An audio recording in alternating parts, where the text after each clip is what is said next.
আসসালামু আলাইকুম, welcome back to my channel. আশা করছি সবাই ভালো আছেন। আজকের রেসিপিতে থাকছে লাউ চিংড়ি। খুবই সাধারণ এবং ঘরোয়া স্বল্প মশলায় কিভাবে লাউয়ের রং সবুজ রেখে এই লাউ চিংড়ি তৈরি করা যায় তারই একটি রেসিপি শেয়ার করব। তো এরকম নিত্য নতুন ভিডিও আপডেট পেতে চাইলে আমার চ্যানেলটা সাবস্ক্রাইব করে রাখতে পারেন এবং পাশে থাকা বেল আইকনটি অন করে দিতে পারেন। আর যদি আমার রেসিপিটা ভালো লাগে তাহলে লাইক কমেন্ট শেয়ার করবেন। তো চলুন চলে যাই মূল রান্নায়। প্রথমে আমি লাউগুলোকে একই রকম সাইজে করে কেটে নিয়েছি। এই যে দেখুন, আমি সবগুলো লাউকে একই রকম সাইজে করে কেটে নিয়েছি। একই রকম সাইজে না কাটলে কিছু লাউ তাড়াতাড়ি সিদ্ধ হয়ে যাবে, না হলে কিছু লাউ সিদ্ধ হতে চাইবে না, অনেক একটু বেশি সময় নেবে সিদ্ধ হতে। এই আর কি, সেজন্য চেষ্টা করবেন সবগুলো লাউকে একই রকম সাইজে কাটার জন্য। এরপর আমি লাউগুলোকে পানিতে ধুয়ে নিব। এদিকে যে চিংড়িগুলো দিয়ে আমি লাউ রান্না করব সেগুলো কেটে পরিষ্কার করে ধুয়ে নিয়েছি। এবারে চুলায় পরিমাণ মতো তেল দিয়ে আমি প্রথমে চিংড়িগুলোকে দিয়ে দিয়েছি।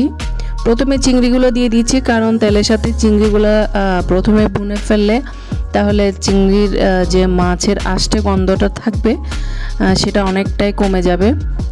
সেজন্য ডিরেক্ট আমি প্রথমে তেলে চিংড়িগুলোকে ভুনে নিয়েছি। এবারে দিয়ে দিয়েছি 2টা মিডিয়াম সাইজের পেঁয়াজ।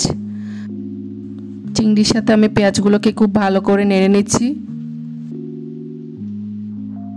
পেঁয়াজটা যখন তেলের মধ্যে একটু নরম হয়ে যাবে তখন এই পর্যায়ে দিয়ে দিচ্ছি লবণ দেওয়ার পরে আমি আবারও খুব ভালোভাবে নেড়ে নিচ্ছি এবং দিয়ে দিচ্ছি 1/2 টেবিল চামচ পরিমাণ রসুন বাটা। আবার একটু খুব ভালোভাবে নেড়ে নিচ্ছি যাতে পেঁয়াজ এবং রসুনের ঝাঁঝালো গন্ধটা চলে যায়।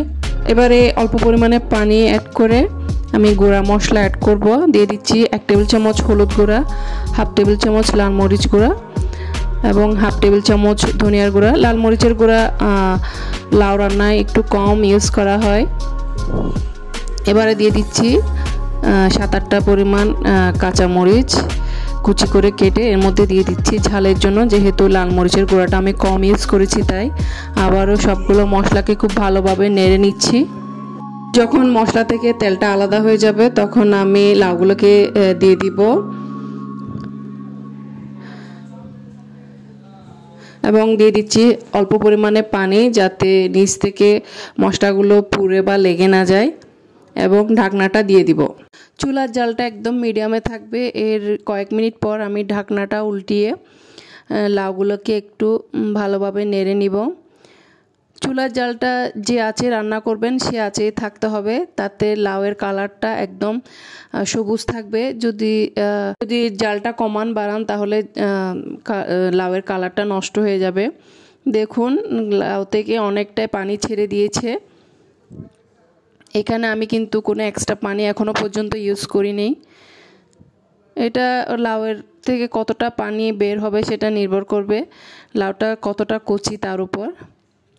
এখানে আমি ঢাকনাটা উল্টিয়ে আবারও একটু ভালোভাবে নেড়ে নিচ্ছি এবং আমি সম্পূর্ণ রান্নায় শুধু 3 থেকে 4 টেবিল চামচ মতো ঝোলের জন্য পানি ইউজ করেছি। এর বেশি আর ঝোল ইউজ করি নাই, ঝোলের পানি।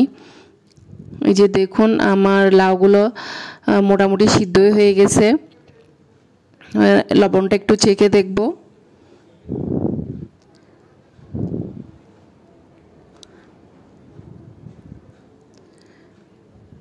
সামান্য একটু লবণ অ্যাড করে দিয়েছি।